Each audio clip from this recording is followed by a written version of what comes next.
nga pala si Tommy. Welcome sa aking page. Dito na nga magsisimula ang ating buhay OFW Langis Bakal Edition. Kaya tara, samahan niyo ako. Maaga nga pala kami bumiyahe mula sa amin.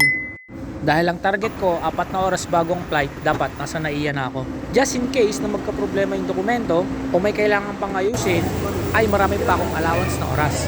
Oras na nga para mag-check-in nang magkaalaman na. Una nga sa lahat, hahanapin mo muna kung saan kayo pwedeng mag-check-in. Base sa impormasyon na nakalagay sa aming dokumento, wala number 33 to 39. At wala naman naging problema sa pag-check-in, kaya nakakuha na ako ng ticket. Tulad nga ng impormasyon na nasa ticket, makikita mo yung boarding time at saan ka gate na papasok. Pagkatapos ng mag-check-in, diretso na tayo sa immigration. At pagtapos nga ng immigration, ay pupunta na tayo sa gate na naka-indicate sa ating plane ticket para siguradong tamang eroplano yung masasakyan natin. At nandito na nga tayo kung saan tayo sasakay. Ang hihintayin na lang natin ngayon yung oras ng pag-alis ng eroplano. Dito nga nagkadahalo-halo na yung nararamdaman ko, excitement, kaba, lungkot at saya. Pero ganun talaga, alang-alang sa future. Hindi naman lahat nakukuha sa mabilisan at madalian. May kanya-kanya tayong proseso ng pag-unlad. At ito yung sa akin. Ilang hakbang na lang nga makakarating na tayo sa loob ng eroplano. Ito nga ang aking seat number at malapit ako sa may bintana. Isa ito sa pinakamagandang pwesto. Kasi makikita mo yung view. At syempre oras na para tumawag. Dahil mamaya bawal na mag-cellphone pagka pa-take off na. Nagbigay na nga pala sila ng kumot at headset. Tapos pati lahat ng kailangan mo. Kasama na dyan ang airsick bag. At eto na nga, take-off procedure na tayo. Canadian Parsing would like to welcome you on board Saudia Flight SB 861 traveling to King Khalid International Airport in Riyadh.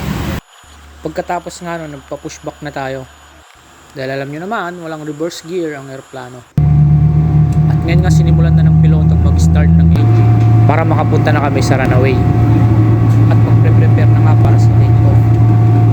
Hindi ko alam kung anong tawag dyan, pero sineset up niya na yung pakpak ng aeroplano para sa take-off. Ito nga medyo nakakaramdam na ako ng lungkot.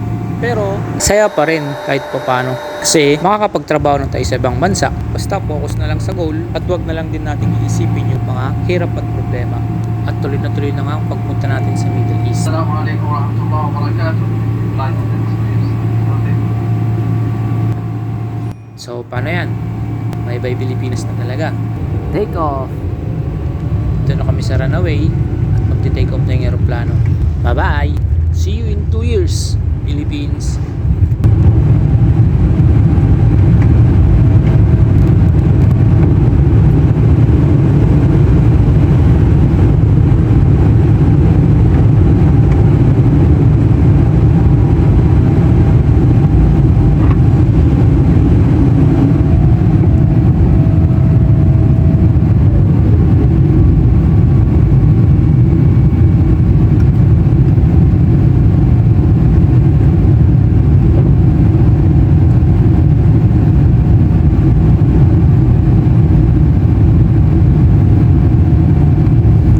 Bye Philippines.